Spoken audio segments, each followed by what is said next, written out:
అజయ్ బాబు గారికి యాక్సిడెంట్ అయింది. కారు మీ మీదకి రావడం జరిగిందా? హలో అజయ్ బాబు గారని సార్, నమస్తే అండి. రాంగ్ రూట్ లో ఒక వెహికల్ వచ్చింది, దాని వల్ల వచ్చిన యాక్సిడెంట్ జరిగింది సార్. సార్ ఏది ఏమైనా అభినయ్ దర్శన్ గారు అలా మాట్లాడడం తప్పు, అలా ఆ నోరు జారడం తప్పు. అది మీరు సరిగ్గా సమాధానం చెప్పట్లేదు. హాయ్ హలో నమస్తే, నేను మీ anchor Nagendra. Welcome to Aira media.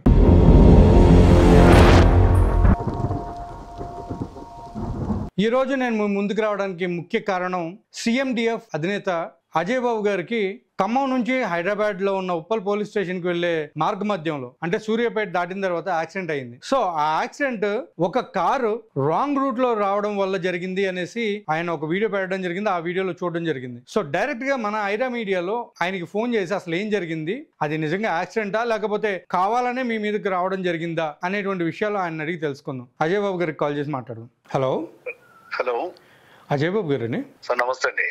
నమస్తే అండి అజయ్ బాబు గారు. సార్ ఐరా మీడియా నుంచి మాట్లాడుతున్నాండి, యాంకర్ నాగేంద్ర. నాగేంద్ర గారు. సో ఎలా ఉన్నారండి? సేఫ్ అండి, ఎలాంటి ఇబ్బంది లేదు. ఓకే, యాక్చువల్లీ ఇందాక ఒక వీడియో చూసామండి మీది. సో ఆ వీడియోలో మీకు చాలా పెద్ద యాక్సిడెంట్ జరిగింది అనేసి. ఈ రోజు ఉప్పల్లో పోలీస్ స్టేషన్ లో సాయంత్రం 4 గంటల నుంచి 5 గంటల మధ్య సైన్ చేయాల్సిందండి. ఓకే, ఖమ్మం నుంచి మేము బయలుదేరి సూర్యాపేట దాటిన తర్వాత రాంగ్ రూట్ లో ఒక వెహికల్ వచ్చింది. దాన్ని తప్పించే క్రమంలో కార్ డ్రైవర్ డివైడర్ గుద్దేశాడండి, వెళ్ళిపోయి.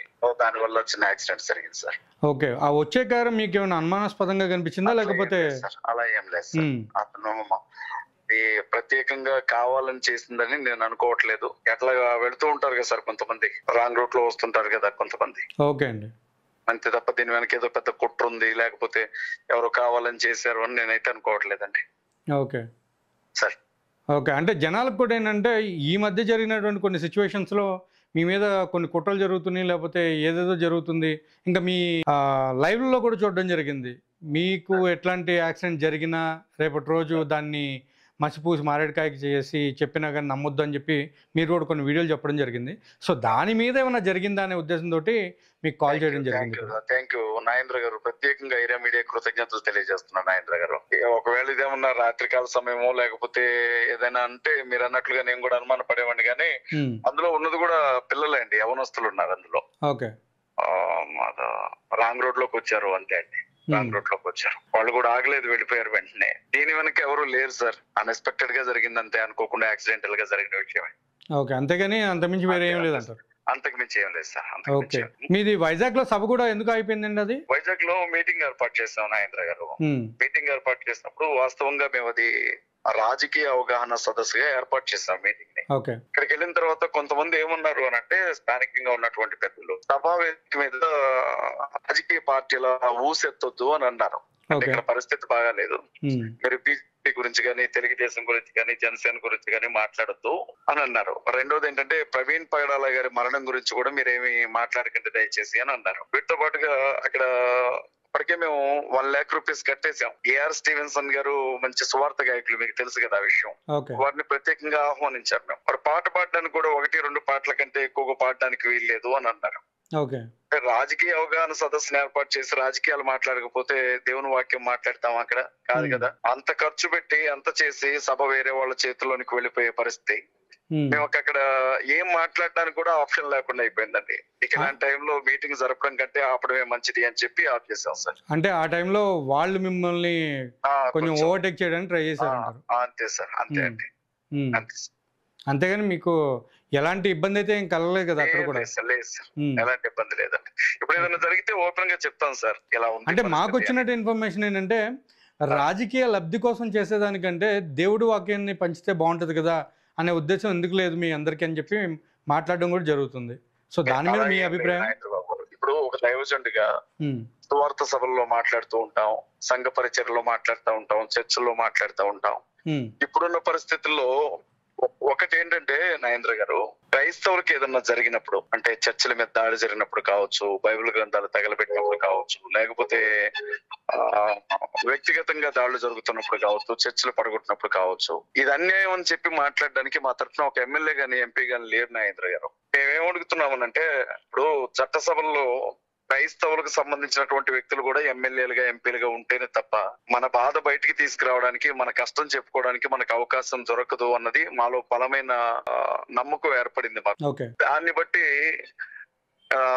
ఆంధ్రలో సుమారు 1,60,00,000 మంది ఉంటారు క్రైస్తవులు.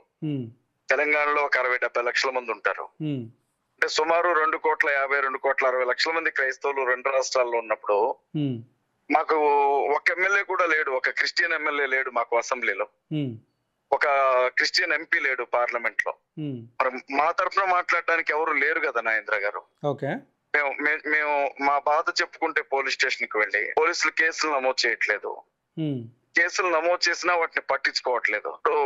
అధికారం పూర్తిగా బీజేపీ చేతుల్లో ఉండబట్టి, మిగిలిన పార్టీలు కూడా బీజేపీకి భయపడబట్టి క్రైస్తవుల మీద జరుగుతున్నటువంటి దాడుల విషయంలో ఎవరు మాకు కనీసం సానుభూతి చూపడానికి కూడా ముందుకు రావట్లేదు నాగేంద్ర గారు. మేమేమనుకున్నామంటే సైనింగ్ అథారిటీలో మన వాళ్ళు కూడా ఉంటే, సంతకం పెట్టే చోట మన వాళ్ళు కూడా ఉంటే, ఇన్ని ఓట్లు ఉన్నప్పుడు, ఇంతమంది జనం ఉన్నప్పుడు మన వాళ్ళు ఎమ్మెల్యేలుగా ఎంపీలుగా ఎందుకు పోటీ చేయకూడదు? తప్పు కాదు కదా. దానికోసం మా పరిచర్యతో పాటుగా ఈ రాజకీయ సభలు జరుపుతున్నాం తప్ప పరిచర్యను వదిలేసి రాజకీయ సభలు జరపట్లేదండి. కానీ ఇది జనాలకి ఎట్లా ఉందంటే, కొంతమంది చూసిన ప్రతి ఒక్కరికి కూడా ఇది దేవుడి వాక్యం కంటే కూడా ఎక్కువగా వీళ్ళ రాజకీయ లబ్ధి ఎక్కువగా ఉందనేసి కూడా మాట్లాడుతున్నారు. ఇందులో ఇంకొక విషయం కూడా నేను మాట్లాడాలి మీతోటి. అదేంటంటే, ప్రవీణ్ పగడాల గారు తాగి చనిపోయారు అనేది ఇప్పటి వరకు చాలామందికి కూడా ఒక డౌట్ అనేది ఉంటే, దానిని అభినేదర్శన్ గారు ఆడియో లీక్ అయిన తర్వాత అది నిజమే, వీళ్ళందరూ కూడా కావాలనే ఈ డ్రామాలన్నీ ఆడుతున్నారు, వీళ్ళకి తెలుసు అని చెప్పి క్లియర్గా చెప్పేశారు. సో మరి దాని విషయం మీద మీరు ఏమన్నా స్పందించారా?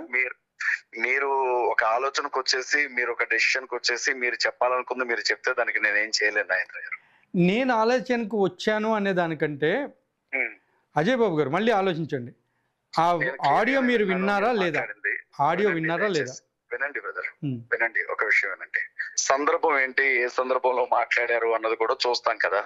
సరే, ఏది ఏమైనా అభినేదర్శన్ గారు అలా మాట్లాడుండడం తప్పు, అలా ఆ నోరు జారడం తప్పు. అది ఏ ఒక్కరు కూడా సమర్థించరు దాన్ని. కాకపోతే ఆయన ఏ సందర్భంలో ఏ పరిస్థితిలో అలా మాట్లాడారు అన్నది కొంచెం ఆలోచన చేయాల్సి ఉంటుంది.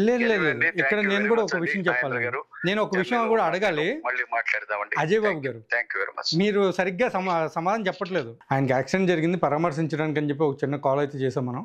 సో అదే విధంగా ఇప్పుడు జరుగుతున్నటువంటి విషయాన్ని కూడా మనం ఆయన అడిగితే ఆయన చెప్పగలిగారు, కానీ కొంతవరకు దాడి వేయడం జరిగింది.